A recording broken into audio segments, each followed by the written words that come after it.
Bismillahirrahmanirrahim.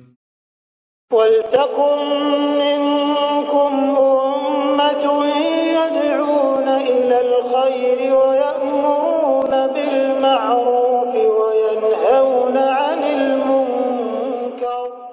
Assalamualaikum warahmatullahi wabarakatuh. Alhamdulillah wassalatu wassalamu ala rasulillah ma ba'd. Allah berfirman, wajahidu bi amwalikum wa anfusikum.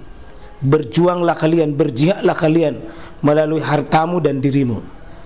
Hampir semua ayat-ayat berjuangan dan pengorbanan itu dimulai dengan bi amwalikum, harta kalian, harta kalian. Saya mengajak secara praktis dan kami sudah buktikan.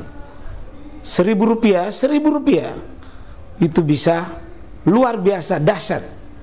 Bisa beli mobil, bisa buat kuburan, ya, bisa membangun masjid. Uang 1.000. Mari kita satukan uang 1.000 kita.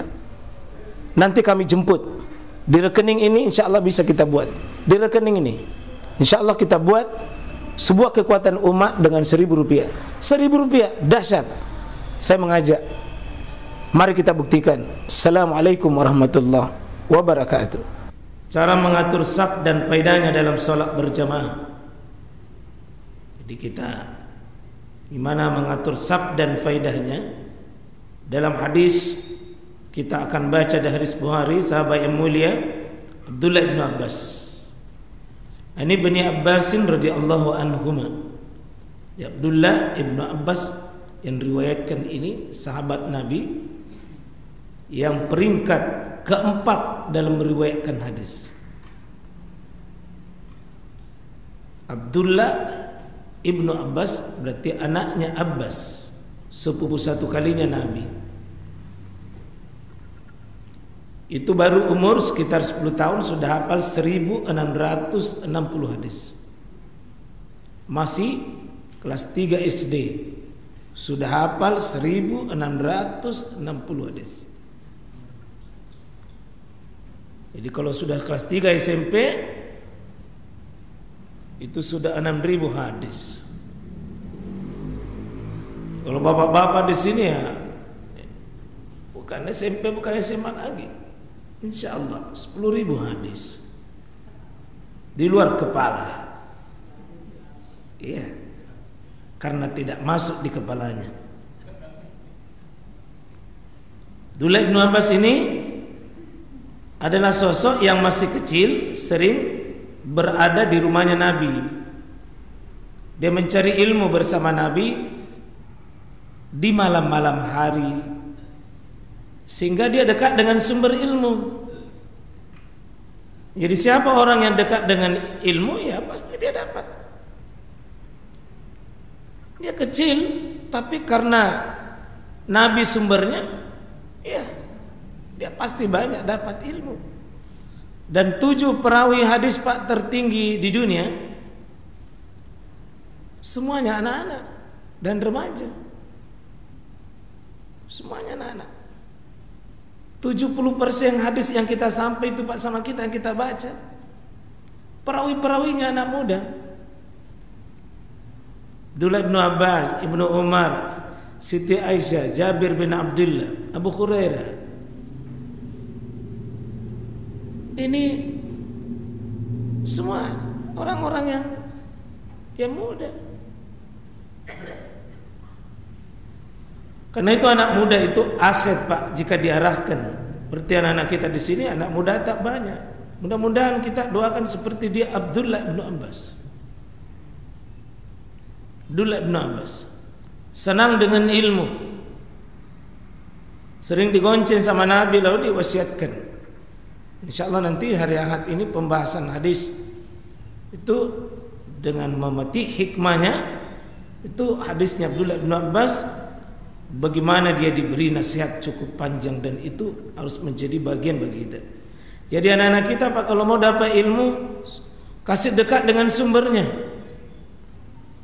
Kasih dekat dengan sumbernya. Kalau anak-anak kita jauh dari sumber, bagaimana mau dapat ilmu? Ya. Radhiyallahu anhuma, diridai atasnya keduanya, karena Abdullah sendiri dengan Abbas yakni bapaknya, jadi anhuma. Qal, beliau berkata bahwa bittu fi baiti khali, saya bermalam di rumahnya tanteku.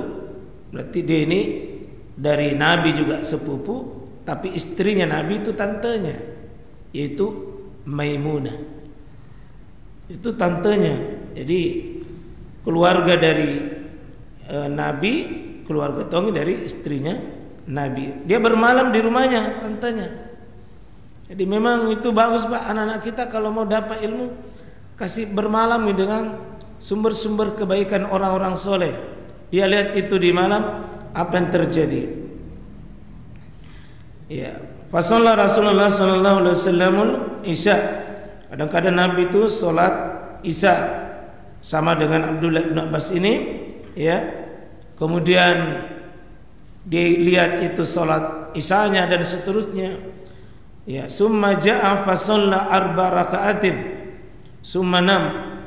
Dia salat, kemudian salat 4 rakaat, kemudian dia tidur. Ya, summa qama. Nabi itu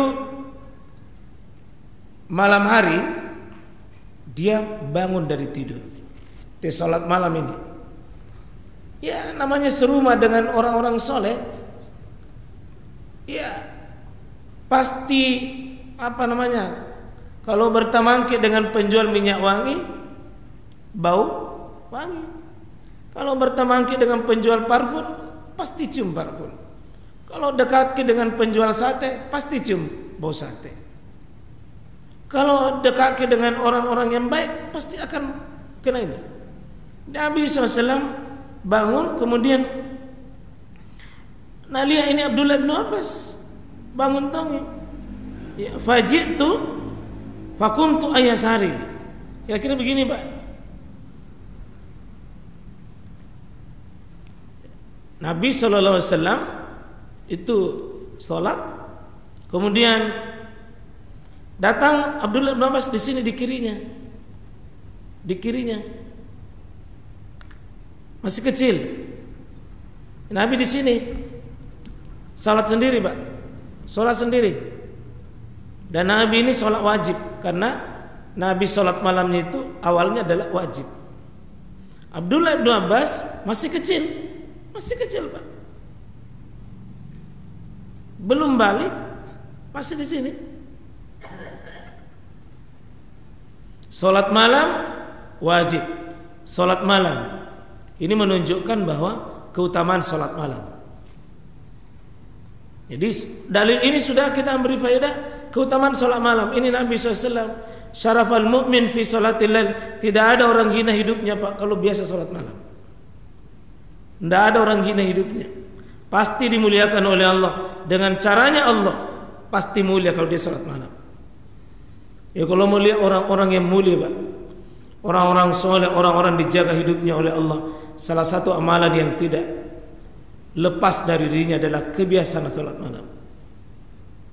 Jangan menjadi bangkai di malam hari.